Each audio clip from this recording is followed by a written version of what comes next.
Ouçamos a palavra de Deus. Leitura dos Atos dos Apóstolos. Naqueles dias, o número dos discípulos tinha aumentado, e os fiéis de origem grega começaram a queixar-se dos fiéis de origem hebraica. Os de origem grega diziam que suas viúvas eram deixadas de lado no atendimento diário. Então os 12 apóstolos reuniram a multidão dos discípulos e disseram: não está certo que nós deixemos a pregação da palavra de Deus para servir às mesas. Irmãos, é melhor que escolhais entre vós 7 homens de boa fama, repletos do Espírito Santo e de sabedoria, e nós os encarregaremos dessa tarefa. Desse modo, nós poderemos dedicar-nos inteiramente à oração e ao serviço da palavra. A proposta agradou a toda a multidão.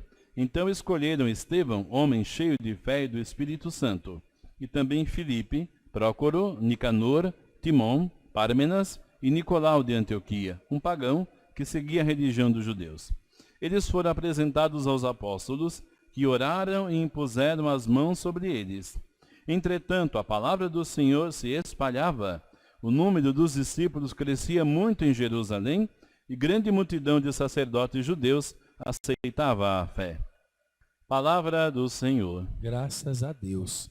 Sobre nós, Senhor, sobre nós venha, Senhor, a vossa graça, da mesma forma que em vós nós esperamos. Sobre nós, Senhor, venha, Senhor, a vossa graça, da mesma forma que em vós nós esperamos. Ó justos, alegrai-vos no Senhor, aos retos fica bem glorificá-lo. Dai graças ao Senhor ao som da harpa, na lira de 10 cordas celebrai-o. Sobre nós, venha, Senhor, a vossa graça, da mesma forma que em vós nós esperamos. Pois reta é a palavra do Senhor, e tudo o que ele faz merece fé.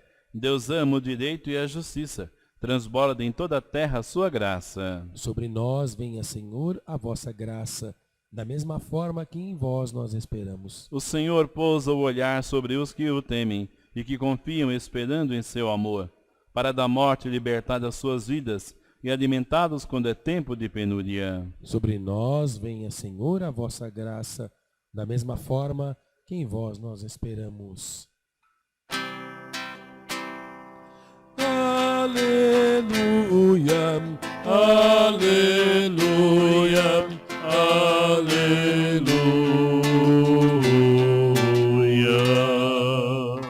Ressurgiu Cristo, Senhor, que criou tudo.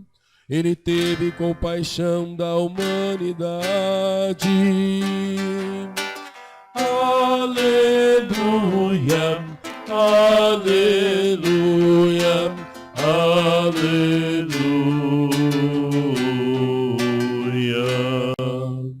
O Senhor esteja convosco. Ele está no meio de nós. Proclamação do Evangelho de Jesus Cristo segundo João. Glória a vós, Senhor. Ao cair da tarde, os discípulos desceram ao mar, entraram na barca e foram em direção a Cafarnaum, do outro lado do mar. Já estava escuro, e Jesus ainda não tinha vindo ao encontro deles. Soprava um vento forte, e o mar estava agitado. Os discípulos tinham remado mais ou menos 5 quilômetros, quando enxergaram Jesus andando sobre as águas e aproximando-se da barca, e ficaram com medo. Mas Jesus disse: sou eu, não tenhais medo. Quiseram então recolher Jesus na barca, mas imediatamente a barca chegou à margem, para onde estavam indo. Palavra da salvação. Glória a vós, Senhor. Louvado seja o nosso Senhor Jesus Cristo. Para sempre seja louvado. Irmãos e irmãs, estamos ouvindo nesses dias, na missa, capítulo 6 do Evangelho de São João, em que Jesus primeiramente faz o sinal da multiplicação dos pães e depois vai se revelar como o pão vivo que desceu do céu. No trecho de hoje, Jesus tinha deixado os discípulos e a multidão e tinha se refugiado numa montanha para rezar, porque a multidão, certamente os discípulos também, queriam torná-lo rei. Afinal de contas, poderiam comer pão gratuitamente. Jesus, percebendo isso, retirou-se, e os discípulos ficaram. No entanto, Os discípulos depois, caindo à tarde, desceram ao mar. Certamente iriam pescar, porque era o costume pescar durante a noite. Foram em direção a Cafarnaum, do outro lado do mar. Aqui não é difícil compreender, porque, na verdade, o mar da Galileia é um lago, um grande lago. Então os discípulos atravessavam de uma margem a outra, qualquer coisa como 15 quilômetros sobre as águas. Já estava escuro, e Jesus ainda não tinha vindo ao encontro deles. Isso é muito significativo. Os discípulos estavam distantes de Jesus, não só fisicamente falando, mas estavam distantes do pensamento de Jesus, do coração de Jesus, da mente de Jesus, do agir de Jesus, porque queriam reinar neste mundo. Queriam os poderes deste mundo, embora com, eles pensavam assim, a força do Espírito Santo, mas queriam a libertação de Israel, das forças opressoras.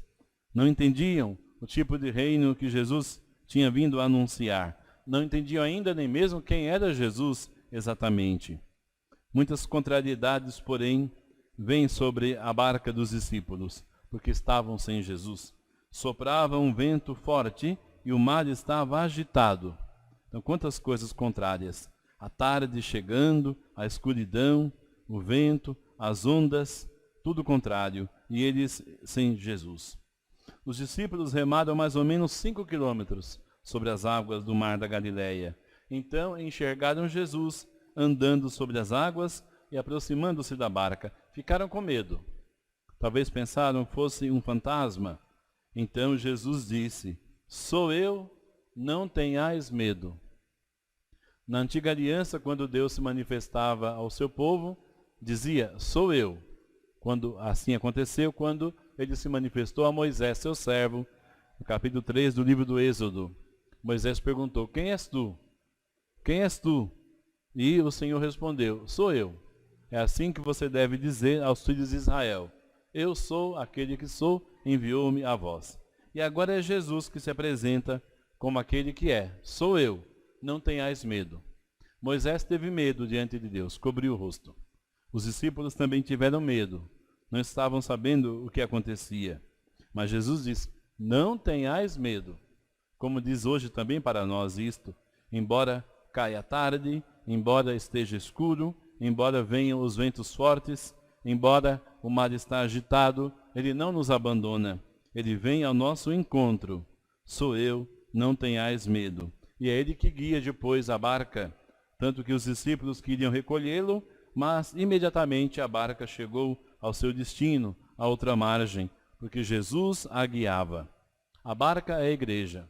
Jesus está na sua igreja. Ele não abandona a sua igreja, embora nós não o vejamos apenas com os olhos da fé. No entanto, o Senhor está no meio de nós. Ele é o Filho de Deus. Ele não nos abandona. Após a sua santa ressurreição dentre os mortos, a comunidade dos cristãos começa a crescer com a pregação dos apóstolos, por ordem de Jesus. É o testemunho que nós temos no livro dos Atos dos Apóstolos.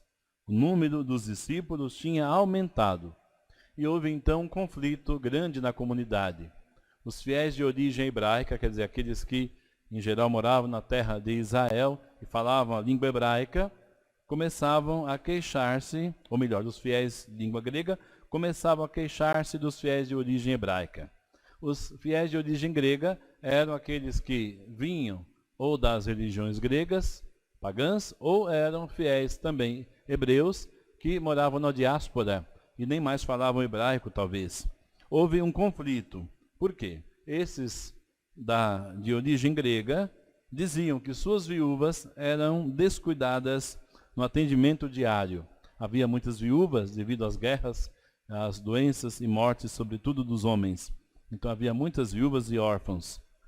E aconteceu o quê? Elas reclamam: estamos sendo deixadas de lado no atendimento da comunidade. Então o que fazem os 12 apóstolos? Eles reúnem a comunidade dos discípulos e dizem o que é para ser feito.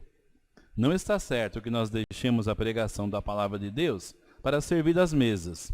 Então, eles ordenam que a comunidade escolha 7 homens de boa fama, cheios do Espírito Santo e de sabedoria, para cuidar depois do serviço das mesas, quer dizer, o serviço dos pobres.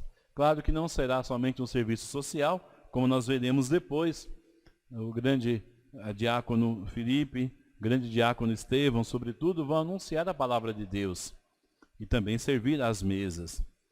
Então, a comunidade se agradou desta proposta dos apóstolos. Eles escolhem esses 7 homens, que nós chamamos os diáconos. E assim até hoje na igreja. Os diáconos para o serviço da palavra e da caridade. Os apóstolos, então, ou os diáconos, os candidatos, foram apresentados aos apóstolos pela comunidade, que oraram e impuseram as mãos sobre eles. Como acontece até hoje, é o que nós chamamos da ordenação diaconal. O apóstolo é o bispo sucede os apóstolos. A comunidade apresenta os candidatos, como hoje acontece. Os vocacionados procuram o seu sacerdote, procuram o catequista, procuram aconselhamento, depois o sacerdote, o pároco, apresenta à igreja, ao bispo, aquele candidato, para o diaconado ou para o sacerdócio, enfim. E então a comunidade reza, apresenta, e os apóstolos oram e impõem as mãos sobre eles, e os envia em missão. O número dos discípulos crescia muito em Jerusalém. Grande multidão de sacerdotes judeus aceitava a fé. Eram os tempos, então, do nascimento da igreja. O templo de Jerusalém ainda existia, de tal maneira que não havia propriamente, na mentalidade dos discípulos, um corte com a antiga aliança, mas a aliança antiga tinha atingido a sua plenitude em Cristo. Por isso, muitos sacerdotes judeus aceitaram a Cristo também como o Messias prometido pelo Senhor. Vamos rezar, irmãos e irmãs, pelas intenções que trouxemos para essa Santa Missa e também acrescentar a oração pelas vocações, sobretudo pelos diáconos permanentes da nossa diocese. Nossa diocese, desde há 6 anos, tem a Escola Diaconal São Lourenço, com cerca de 30 e poucos alunos. Alguns deles já estão chegando no final da caminhada, estão próximos, talvez até o próximo ano, já recebam a ordenação diaconal. Um recebe já esse ano. São homens casados, pais de família, que já tinham trabalho pastoral e sentiram esse chamado ao diaconado, chamado ao serviço da palavra, da Eucaristia, da caridade, da liturgia. Testemunho de Cristo servo.